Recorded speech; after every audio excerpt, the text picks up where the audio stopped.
Hello friends, इस video में हम करेंगे entropy change in case of mixing. Okay, हम मिक्स करेंगे सॉलिड को सॉलिड के साथ मिक्स करेंगे, सॉलिड को लिक्विड के साथ मिक्स करेंगे एंड लिक्विड को लिक्विड के साथ मिक्स करेंगे। ओके, जो गैसेस की मिक्सिंग है वो हम नेक्स्ट वीडियो में देखेंगे। इस वीडियो में हम सॉलिड्स एंड लिक्विड्स के साथ डील करेंगे। ओके, सो सबसे पहले देखो entropy of mixing. Entropy of mixing means हम किस किस चीज़ को मिक्स कर रहे हैं और क्या क्या एंट्रोपी में चेंज आ रहा है वो देखना है आज हमने। ओके, सो हमने रिवर्सिबल एंड इरिवर्सिबल प्रोसेसेस का जो हमारे पास एंट्रोपी चेंज आता है वो हमने पहले कर लिया। ओके, अगर आपने वो वीडियोस नहीं देखी तो प्लीज़ पहले वो वीडियो देखो। अगर आपको ये वीडियो देखते देखते पसंद आए तो प्लीज़ लाइक कर दीजिए। Okay, entropy of mixing. Entropy of mixing हम करेंगे किस किस चीज़ को मिक्स कर रहे हैं। हम कर रहे हैं सॉलिड को सॉलिड के साथ मिक्स करेंगे, हम सॉलिड सॉलिड मिक्सिंग करेंगे। लिक्विड लिक्विड मिक्सिंग करेंगे, हम लिक्विड को लिक्विड के साथ मिक्स करेंगे एंड हम सॉलिड को लिक्विड के साथ मिक्स करेंगे। सॉलिड को लिक्विड के साथ मिक्स करेंगे। जो गैसेस की मिक्सिंग है वो हम नेक्स्ट वीडियो में देखेंगे। ओके, सो सबसे पहले हमने करना है solid solid mixing, liquid liquid mixing, solid liquid mixing. अब देखो ये जो सॉलिड लिक्विड मिक्सिंग है ना, इसके दो केसेस बन जाते हैं। ये जो सॉलिड लिक्विड मिक्सिंग है इसके दो केसेस बन जाते हैं। दो केसेस कौन से बनते हैं कि एक बार तो जो हमारा सॉलिड है वो लिक्विड में जाके क्या नहीं होता, वो पिघलता नहीं है। ओके, जो हमारा सॉलिड है वो लिक्विड में जाके मीन्स जब हम सॉलिड को लिक्विड में डिज़ोल्व करते हैं या फिर आप बोल सकते हो कि सॉलिड को लिक्विड में मिक्स करते हैं तो जो आपका सॉलिड है वो मेल्ट नहीं होता। ओके, वो मेल्ट नहीं होता लिक्विड में। बट एक केस बन जाएगा कि जब आपका सॉलिड लिक्विड में मेल्ट हो जाएगा। ओके, सो दो केसेस बनते हैं, when solid melts in liquid and the second case is solid does not melt in liquid। Okay, हमारे पास दो केस बन जाते हैं। एक बार तो सॉलिड है वो मेल्ट हो जाएगा लिक्विड में, एक बार जो सॉलिड है वो लिक्विड में मेल्ट नहीं होगा। ये जो तीनों केसेस है ना, solid solid mixing, liquid liquid mixing and solid does not melt in liquid, ये जो तीनों केसेस हैं ये तीनों केसेस सेम है। इन तीनों केसेस में जो एंट्रोपी चेंज आएगा वो सेम आएगा। बट जो ये वाला केस है ना, सॉलिड मेल्ट्स इन लिक्विड, इसके लिए हम अलग से डिस्कस करेंगे क्योंकि इसमें क्या है, सॉलिड लिक्विड में मेल्ट होगा फिर वो उस टेम्परेचर तक पहुंचेगा जो लिक्विड का टेम्परेचर है। हम इसको बाद में डिस्कस करेंगे, पहले हम इन तीनों केसेस को डिस्कस कर रहे हैं। ये तीनों केसेस क्या है, सेम है। अगर आपने एक भी कर लिया तो तीनों हो जाएंगे। इसमें क्या है, सॉलिड को हम सॉलिड के साथ मिक्स कर रहे हैं, या फिर आप ले लो कि जैसे हम कॉपर को कॉपर के साथ मिक्स कर रहे हैं। दोनों का कॉपर का क्या है, हमारे पास टेम्परेचर अलग अलग है। आप दो आयरन को मिक्स कर रहे हो, दोनों आयरन्स का टेम्परेचर क्या है, अलग अलग है। ओके, लिक्विड को लिक्विड के साथ मिक्स कर रहे हो, वाटर को वाटर के साथ मिक्स कर रहे हो, दोनों वाटर्स का जो आप टेम्परेचर ले रहे हो वो अलग अलग ले रहे हो। ओके, तो अगर आप एक वाटर है आपके पास 100 डिग्री सेल्सियस पे और दूसरा वाटर है आपके पास 50 डिग्री सेल्सियस पे, तो अगर आप इन दोनों को क्या करोगे, मिक्स करोगे, तो जो एंट्रोपी में चेंज आएगा हमने वो देखना है कि एंट्रोपी में चेंज कितना आएगा। ओके, सो थर्ड केस है सॉलिड को हम लिक्विड में मिक्स कर रहे हैं और जो सॉलिड है वो लिक्विड में मेल्ट नहीं हो रहा। जो सॉलिड है वो लिक्विड में मेल्ट नहीं हो रहा। ओके, वो क्या है, हमने मिक्स तो कर दिया पर वो लिक्विड स्टेट में जाके वो मेल्ट नहीं हो रहा। ओके, सो थर्ड केस भी ऐसा ही है जैसे हमने solid state and liquid state का किया। अब देखो, अब हम पहले डिस्कस कर रहे हैं इस स्टेट को। ये तीनों केसेस हम पहले देख रहे हैं। सपोज देखो हमारे पास क्या है, हमने ले लिया कि हमारे पास कोई भी ए सब्सटेंस है एंड एक बी सब्सटेंस है, हमने इन दोनों को मिक्स करना है। ओके, बेशक ये सॉलिड सॉलिड ले लो या फिर सॉलिड लिक्विड ले लो। सॉलिड लिक्विड कौन सा केस लेना है, solid does not melt in liquid वाला केस लेना है, और या फिर आप लिक्विड लिक्विड का केस ले लो। आपने दो सब्सटेंसेस ले लिए ए एंड बी। ओके, जब आपने ए एंड बी दो सब्सटेंसेस लिए, सपोज जो ए का टेम्परेचर है वो TH है। TH हमने क्यों बोला है, क्योंकि ये जो TH है टेम्परेचर वो ज़्यादा है TC से। जिसका भी टेम्परेचर ज़्यादा होगा उसको हम हॉट बॉडी बोलेंगे और जिसका भी टेम्परेचर कम होगा उसको हम कोल्ड बॉडी बोलेंगे। ओके, हॉट बॉडी का टेम्परेचर हमने TH लिया एंड कोल्ड बॉडी का टेम्परेचर हमने TC लिया। सपोज जो इसके नंबर ऑफ मोल्स हैं वो NH हैं, इसके नंबर ऑफ मोल्स NC हैं। ओके, NH का मतलब number of moles of hot substance and NC का मतलब number of moles of cold substance. Okay, जो इसकी है हमारे पास CP, okay, heat capacity at constant pressure, वो है हमारे पास CPH एंड इसकी है हमारे पास CPC। ओके। CPH का मीनिंग क्या है? Heat capacity of hot substance at constant pressure, heat capacity at constant pressure of cold substance. Okay. NHCH, NHCPH TH, NCCPC TC। Okay. अब देखो, अब हमने इन दोनों को मिक्स कर दिया, इन दोनों सब्सटेंसेस को मिक्स कर दिया, तो हमारे पास एक नया सब्सटेंस बन गया C। एक हमारे पास नया सब्सटेंस बन गया C। सपोज जो इसका टेम्परेचर है वो है हमारे पास TF, वो टेम्परेचर क्या है हमारे पास TF। अब अगर हमने निकालना है कि कितना एंट्रोपी में चेंज आया, कितना एंट्रोपी में चेंज आया, तो वो क्या होगा? यस देखो, अगर आपको निकालना है डेल्टा SH के हॉट बॉडी में कितना एंट्रोपी का चेंज आया, जो आपके पास हॉट सब्सटेंस है उसमें कितना एंट्रोपी का चेंज आया, तो वो किसके इक्वल होगा? ये जो सारी प्रोसेस है ना, ये सारी प्रोसेस एट कांस्टेंट प्रेशर होता है, ये सारी प्रोसेस एट कांस्टेंट प्रेशर होता है, एंड ये सारा प्रोसेस आइसोलेटेड कंटेनर में होता है। हम जो भी मिक्सिंग करेंगे वो आइसोलेटेड कंटेनर में करेंगे, मींस ये एक एडियाबैटिक प्रोसेस होती है। ओके। एडियाबैटिक कंडीशंस में हम इनको मिक्स करते हैं। एडियाबैटिक कंडीशन मीन्स हम आइसोलेटेड कंटेनर में ही मिक्स करते हैं, एट कांस्टेंट प्रेशर मिक्स करते हैं। अब अगर एट कांस्टेंट प्रेशर है तो अगर हम डेल्टा एस का फॉर्मूला लगाते हैं, डेल्टा एस किसके इक्वल होता है? NCP lawn T2 upon T1 minus NR lawn P2 upon P1। तो ये P2 एंड P1 वाली टर्म है वो कैंसिल हो जाएगी क्योंकि वो 0 बन जाएगी, तो हमारे पास क्या रह जाएगा? NCP, यहाँ पे क्या आ जाएगा? NHCPH ln of T2 upon T1। T2 क्या है? TF, एंड T1 क्या है आपका? TH। सिमिलरली अगर आप डेल्टा SC निकालोगे वो क्या आ जाएगा? NCCPC ln of TF upon TC।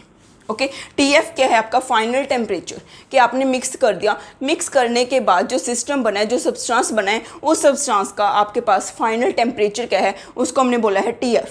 तो दोनों अगर आप देखोगे तो आपके पास डेल्टा SH में एंड डेल्टा SC में दोनों साइड आपको क्या चाहिए? TF चाहिए। अगर आपको TF पता चल गया तो आपको डेल्टा S पता लग जाएगा। जो आपके पास डेल्टा S होगा, एंट्रोपी चेंज, वो किसके इक्वल होगा? Delta S is equal to delta SH hot body का प्लस कोल्ड बॉडी का। जितना हॉट बॉडी में चेंज आया प्लस जितना कोल्ड बॉडी में चेंज आया। ओके। सो हमें पता क्या करना है? हमें TF नहीं पता। आपको ये सारा कुछ दिया होगा, आपको TF नहीं दिया होगा, क्योंकि TF तो बाद में बना है ना। TF तो इन दोनों को मिक्स करने के बाद में जो सब्सटेंस बना है उसका टेम्परेचर है। सो उसका टेम्परेचर तो आपको पता ही नहीं होगा, वो टेम्परेचर निकालना है हमने। अब वो टेम्परेचर कैसे निकालें? हमने TF टेम्परेचर निकालना है। वो टेम्परेचर हम कैसे निकालेंगे? Using the law of conservation of heat. Okay. हम यूज़ करेंगे using law of conservation of heat. Yes, conservation of heat जो लॉ है वो क्या कहता है कि जितनी भी हीट हॉट बॉडी देगी उतनी ही हीट कोल्ड बॉडी ले लेगी। ओके। तो हम क्या लिख सकते हैं यहाँ पे? Heat given by hot body is equal to heat taken by cold body. यही कहता है ना हमारा कंजर्वेशन लॉ, तो कि जितना आपके हॉट बॉडी हीट देगी कोल्ड बॉडी उतना ही हीट ले लेगी। Okay. So heat given by the hot body अब कितना हीट देगी? डेल्टा एच किसके इक्वल होता है? CPDT के इक्वल होता है। सो ये तो हीट दे रहा है, ये जो आपके पास हॉट बॉडी है ये हीट दे रही है, सो ये नेगेटिव होगी। सो आपके पास क्या आ जाएगा? माइनस CPH, यहाँ पे क्या आ जाएगा? Minus NHCPH TF minus TH। इधर क्या आ जाएगा आपके पास? ये पॉजिटिव होगा क्योंकि कोल्ड बॉडी हीट ले रही है। Okay. NCCPC TF minus TC, ये आ गया आपके पास। Heat given by the hot body is equal to heat taken by the cold body. Okay. So अगर आप इसको सॉल्व करके TF निकालोगे वो आपके पास आ जाएगा NHCPH TH plus NCCPC TC divided by NHCPH plus NCCPC। ये आ जाएगा आपके पास TF is equal to NHCPH TH plus NCCPC TC divided by NHCPH plus NCCPC। Okay. आपको सारी टर्म्स के मीनिंग तो पता ही है। NH क्या है? Number of moles of hot body. CPH क्या है? Heat capacity at constant pressure of hot body. TH क्या है? Temperature of the hot body. Similarly आपके पास क्या है? NCCPC and TC। ओके। सो आपके पास TF आता है इसके इक्वल, TF आता है आपके पास इसके इक्वल। ओके अगर आप देखो टी एफ है क्या, टी एफ है क्या, ये एक एवरेज ही है, ये टी एफ एक एवरेज ही है ना, N H C P H T H plus N C C P C T C divide by N H C P H plus N C C P C, ये एक तरह की average ही है। अब अगर आप देखो कि जो टी एफ है, टी एफ किसके इक्वल होगा, टी एफ किसके इक्वल होगा, अगर हम सेम ही सब्सटेंस ले लेंगे, अगर हम सेम ही सब्सटेंस ले लेंगे, इफ़ सब्सटेंस इज सेम, अगर आपके पास ए एंड बी दोनों सेम है, अगर आपके पास ए एंड बी दोनों सेम है, मीन्स जो सी पी की वैल्यू होगी वो सेम होगी, जो सी पी हॉट बॉडी का होगा वही सी पी कोल्ड बॉडी का होगा। सो आप यहाँ पे क्या लिख सकते हो, अगर आप सी पी को यहाँ पे सी पी सी लिखोगे, यहाँ पे भी सी पी एच को सी पी सी लिखोगे तो वो कैंसिल हो जाएगा ऊपर नीचे, तो आपके पास क्या आ जाएगा, जो टी एफ होगा वो क्या आ जाएगा, N H T H plus N C T C divided by N H plus N C. Okay तो आपके पास क्या आ जाएगा, N H plus N C. अगर आपके पास क्या है, टी एफ इज, अगर आपके पास सेम ही सब्सटेंस है, सेम ही सब्सटेंस है, अब अगर आप सेम सब्सटेंस की सेम ही अमाउंट ले रहे हो, अगर आप हॉट बॉडी के भी एन एच मोल्स ले रहे हो एंड आप कोल्ड बॉडी के भी एन एच मोल्स ले रहे हो, तो आपके पास क्या हो जाएगा, एन एच ऊपर भी क्या है एन एच, नीचे एन सी, ऊपर भी क्या है एन सी, तो आप एन सी को एन एच पुट कर सकते हो, नीचे भी आप एन सी को एन एच पुट कर सकते हो, तब आपके पास जो टी एफ है वो क्या आ जाएगा, T H plus T C divided by 2 if amount is same. अगर आप उसकी अमाउंट भी सेम ले रहे हो, if amount is also same, तो आपके पास क्या हो जाएगा, T F is equal to T H plus T C divide by 2। अभी ये तो क्या है, ये तो एक एवरेज ही है, ये तो एक एवरेज ही है ना कि हॉट बॉडी का कितना टेम्परेचर है, कोल्ड बॉडी का कितना टेम्परेचर है, उन दोनों को ऐड करके डिवाइड बाई 2 कर दो, वो आपके पास फाइनल टेम्परेचर आ जाएगा। ओके सो फाइनल टेम्परेचर आपने ऐसे निकालना है। फाइनल टेम्परेचर का फॉर्मूला आपको बिल्कुल टिप्स पे होना चाहिए, N H C P H T H plus N C C P C T C divided by N H C P H plus N C C P C. Okay अगर आपको amount same है तो आप ये लगा दो, अगर आपको सब्सटेंस के साथ अमाउंट सेम है तो ये लगा दो। ओके वो आप कर ही सकते हो, आपको बस ये याद होना चाहिए, अगर सी पी सेम है तो आप सी पी सेम कर दो, अगर एन सेम है तो एन सेम कर दो। ओके सो ये था हमारा केस, अगर आप सॉलिड सॉलिड को मिक्स कर रहे हो, लिक्विड लिक्विड को मिक्स कर रहे हो एंड सॉलिड लिक्विड को मिक्स कर रहे हो, वो केस कौन सा था, जब सॉलिड लिक्विड में मेल्ट नहीं होता, जब सॉलिड लिक्विड में मेल्ट नहीं होता। अब हम केस कर रहे हैं जब सॉलिड लिक्विड में मेल्ट हो जाए, जब आपका सॉलिड लिक्विड में मेल्ट हो जाए। अब केस देखो कौन सा बनता है, जैसे आपने क्या किया, फ्रिज में से आइस निकाल के, फ्रिज में से आइस निकाल के हॉट वाटर में डाल दिया, वो ये केस बन जाएगा, क्योंकि बर्फ़ तो पिघल ही जाएगी ना, बर्फ़ तो मेल्ट हो जाएगी। आपको पता ही है, ये तो सभी ने देखा ही होगा कि जब आप फ्रिज में से बर्फ़ निकाल के आप कहाँ पे डाल दोगे, हॉट वाटर में डाल दोगे, वो बर्फ़ पिघल जाएगी। अब ये केस आता है यहाँ पे, जब when solid melts in liquid,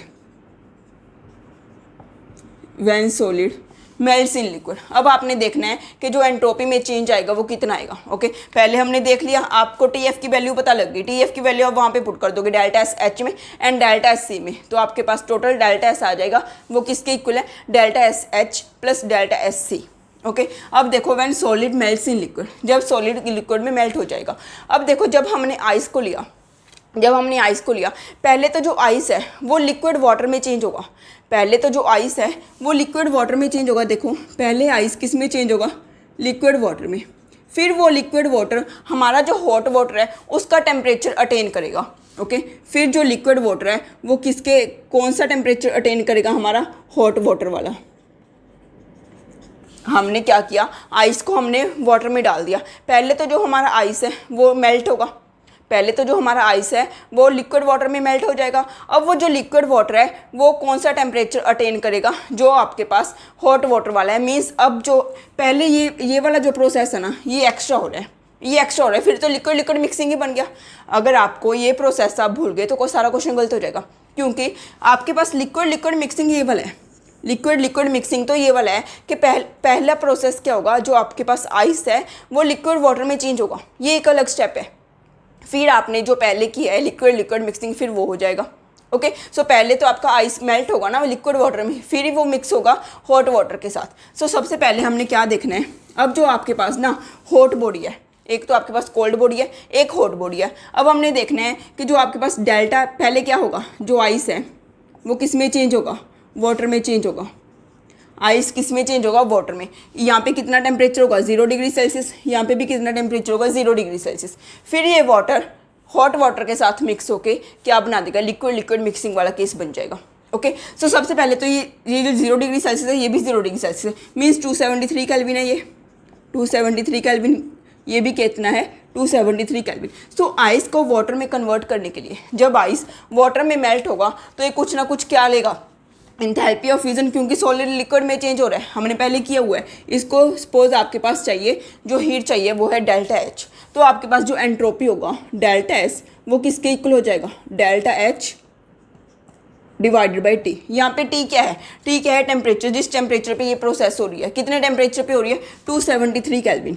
सो आपके पास क्या आ गया, delta H divided by 273 kelvin. ये आ गया डेल्टा एस इस प्रोसेस का, ये इस प्रोसेस का डेल्टा एस आया है। सपोज ये डेल्टा एस 1 है, ये हम किस चीज़ का कर रहे हैं, कोल्ड बॉडी का ही कर रहे हैं। अभी हम हॉट बॉडी का तो देखेंगे, ये कोल्ड बॉडी का ही है क्योंकि आइस क्या है, कोल्ड है। अब ये इसमें चेंज हो गया, ओके। अब ये टी एफ टेम्परेचर अटेन करेगा, जो टी एफ टेम्परेचर अटेन करेगा जब हम इसको हॉट वाटर में तो मिक्स किया ही हुआ है। अब ये दोनों मिलकर टी एफ टेम्परेचर अटेन कर लेंगे, ओके। सो इस प्रोसेस में जो डेल्टा एस 2 है, इस प्रोसेस में कितना चेंज आएगा, N C P C ln of T F upon 273। पहले तो टेम्परेचर कितना है 273 है, पहले वाटर का टेम्परेचर 273 है। टी एफ क्या है, फाइनल टेम्परेचर, जब हॉट वाटर एंड इसने मिलके एक फाइनल टेम्परेचर अटेन कर लिया, वो है T F, okay. C P C क्या है, heat capacity of cold water, and C P C वैसे C P H and C P H C तो आपके पास सेम ही होगा। एंड एन सी क्या है, आपने कितने नंबर ऑफ मोल्स आइस के लिए हैं, ओके। सो आपके पास क्या आ गया, यहाँ पे भी आप एन सी लिख लो, क्योंकि नंबर ऑफ मोल्स ऑफ, आप क्या लिखोगे, number of moles of cold substance taken means number of moles of ice taken. So ये आपके पास आ गया entropy change of cold body. So आपके पास टोटल डेल्टा एस सी कितना आ गया, टोटल डेल्टा एस सी कितना आ गया, delta S 1 plus delta S 2 कितना आ गया, N C delta H divided by 273 plus N C C P C ln of T F divided by 273। ये आपके पास हो गया डेल्टा एस सी। अब सिमिलरली अगर आप डेल्टा एस एच की बात कर रहे हो, वो तो सिंपल ही है, वो क्या हो जाएगा, N H C P H ln of T F upon T H, ln of T F upon T H. ये तो हमारे पास वही केस है ना, हॉट बॉडी ने तो हीट देनी ही है, हॉट बॉडी ने हीट देनी है। अब कोल्ड बॉडी का केस चेंज हो गया था, कोल्ड बॉडी पहले वाटर में मेल्ट होगा, फिर वाटर वो फाइनल टेम्परेचर अटेन करेगा, जो हॉट बॉडी है उसने तो हीट देनी है। सो अब अगर हम देखें, अगर हम अब टी एफ निकालें using law of conservation of heat, using law of conservation of heat, तो अब हमारे पास क्या आ जाएगा, अब हमारे पास क्या होगा, heat taken by hot body, heat given by hot body, heat given by hot body is equal to heat taken by cold body, okay. अब देखो ये जो heat given by hot body, ये तो सेम ही है जितनी भी उसने पहले दी थी, minus N H C P H T F minus T H, okay. Cold body कितना हीट ले लिया, कोल्ड बॉडी पहले हीट लेके लिक्विड वाटर में मेल्ट हो रही है, फिर वो हीट लेके फाइनल टेम्परेचर अटेन कर रही है, ओके। सो यहाँ पे दो हीट्स आ जाएंगी, एक हीट तो कौन सी आ गई, N H delta H F delta H, okay. N H इसने कितनी हीट ली थी, डेल्टा एच। एन सी हमने क्या लगा दिया, कितने नंबर ऑफ मोल्स हमने आइस के लिए हैं, ओके। प्लस ये और कौन सी हीट लेगी, N C C P C T F minus 273। ये 273 क्या है, टी सी है, टी सी आपके पास 273 है ना, सो मैंने टी सी को 273 ही लिख लिया, ओके। सो देखो आपके पास क्या आ गया, यहाँ पे एन सी डेल्टा एच है प्लस एन सी, ये वाली टर्म ही एक्स्ट्रा ही है, बस ये वाली टर्म ही एक्स्ट्रा ही है ना, N C delta H. Similarly यहाँ पे एक ये वाली टर्म एक्स्ट्रा ही है, ओके। सो अब अगर आप यहाँ से निकालोगे टी एफ, तो वो क्या आ जाएगा, टी एफ क्या आ जाएगा, N H C P H T H plus N C C P C T C minus N C delta H F divided by N H C P H plus N C C P C, okay. अब आप यहाँ पे T C की जगह पे 273 भी लिख सकते हो, 273, क्योंकि टी सी आपको पता ही है 273 है, आपने आइस लिया वो 273 केल्विन पे ही है, ओके। सो आपको टी सी की वैल्यू तो 273 पता ही है, अगर आपको पेपर में नहीं भी दिया तो इसका मतलब ये नहीं है कि आपको टी सी की वैल्यू पता नहीं है, ओके। टी सी की वैल्यू कितनी होगी, अगर आप वाटर ले रहे हो तो आइस को अगर आप आइस डाल रहे हो हॉट वाटर में, तो टी सी की वैल्यू कितनी होगी, 273 केल्विन, ओके, ये कोई ज़रूरी नहीं है कि आपको पेपर में दिया हो, ये तो कॉमन सेंस है। ओके, क्योंकि जो बर्फ़ होती है वो 0 डिग्री सेल्सियस पे ही होती है। 0 डिग्री सेल्सियस का मतलब 273 केल्विन।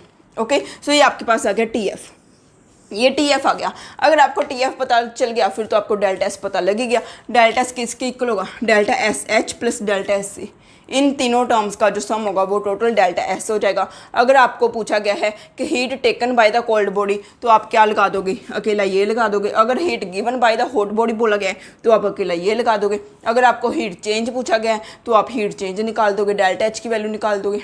ओके, सो कुछ भी पूछ सकते हैं, आपको कुछ भी पूछ सकते हैं, आपको टी एफ तो निकालना ही पड़ेगा। कुछ भी पूछें टी एफ तो निकालना ही पड़ेगा। अगर आपको टी एफ पता चल गया तो आप कुछ भी निकाल सकते हो, डेल्टा एस निकाल सकते हो, डेल्टा एच निकाल सकते हो, कुछ भी निकाल सकते हो। बस आपको पता क्या होना चाहिए? टी एफ की वैल्यू पता होनी चाहिए। ओके, आपको डेल्टा एच कोल्ड बॉडी का पता है, heat taken by the cold body पता है, heat given by the hot body पता है।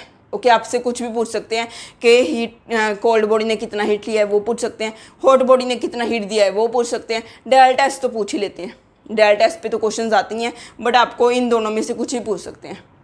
ओके, सो ये था हमारा, मतलब हमने दोनों प्रोसेसेस में मेन काम क्या है? टी एफ ही पता करना है। ये टी एफ का इतना फॉर्मूला तो सेम ही है, इतना फॉर्मूला तो सेम ही है, NHCPH TH plus NCCPC TC divided by NHCPH plus NCCPC। बस आपने इस प्रोसेस में क्या करना है? इस प्रोसेस में आपने ऊपर माइनस NC डेल्टा HF लगा देना है। ओके, डेल्टा H लिख लो, आप यहाँ पे डेल्टा HF लिख लो, डेल्टा H लिख लो, डेल्टा HF लिख लो, सेम ही बात है। एंथैल्पी ऑफ फ्यूजन था वो HF का मतलब। ओके, सो TF की वैल्यू आपको याद होनी चाहिए। अगर TF को पता चल गया तो डेल्टा S आप आराम से निकाल सकते हो। ओके, सो अगर आपको ये वीडियो अच्छा लग रहा है तो प्लीज़ लाइक करना मत भूलिए। अब हम कर रहे हैं इसके previous year questions. Yes friends, देखो हम फर्स्ट क्वेश्चन कर रहे हैं। फर्स्ट क्वेश्चन में दिया हुआ है आपको A 50 gram mass of copper at temperature 393 kelvin. उस कॉपर का आपको टेम्परेचर दिया हुआ है 393 kelvin, is placed in contact with 100 gram mass of copper at temperature 303 kelvin. और दूसरा कॉपर लिया है वो 303 केल्विन पे लिया है। उन दोनों को हमने साथ साथ जोड़ के रख दिया, मीन्स उन दोनों को मिक्स कर दिया इन थर्मली इंसुलेटेड कंटेनर, मीन्स हम एडियाबैटिक कंडीशंस ले रहे हैं।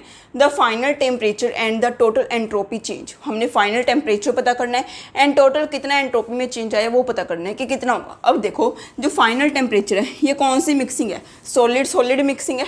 सो टी एफ किसके इक्वल होगा?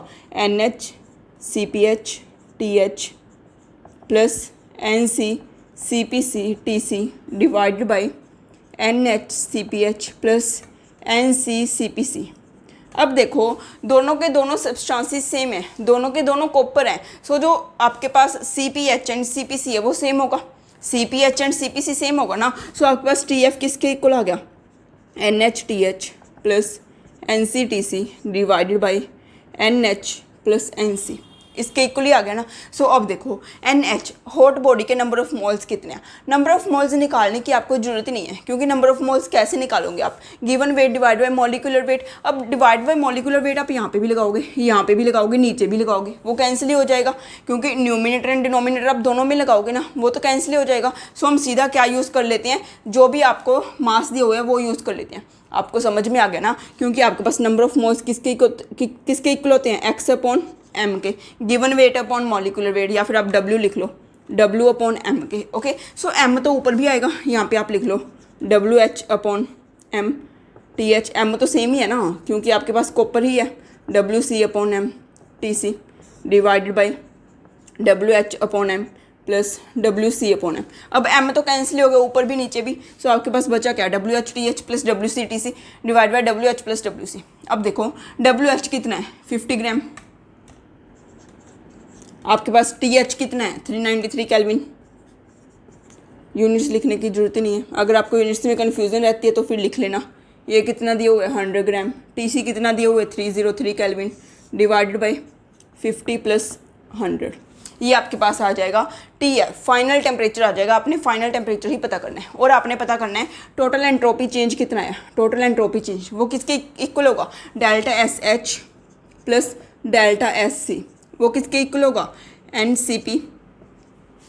NHCPH ln of TF upon 393 plus NCCPC ln of TF upon 303। Okay. So आपको क्या है, नंबर ऑफ मोल्स आप निकाल लेना, नंबर ऑफ मोल्स कितने आएंगे, नंबर ऑफ मोल्स कितने, यहाँ पे आपको जरूरत पड़ेगी मोलिकुलर मास की, यहाँ पे आप नहीं कर सकते क्योंकि यहाँ पे तो ना डिवाइड में था, तो आपको न्यूमिनेटर एंड डिनोमिनेटर दोनों में कैंसिल हो रहा था, बट यहाँ पे कैंसिल नहीं होगा ना। सो आपको नंबर ऑफ मोल्स निकालने पड़ेंगे, आप ग्राम में नहीं ले सकते।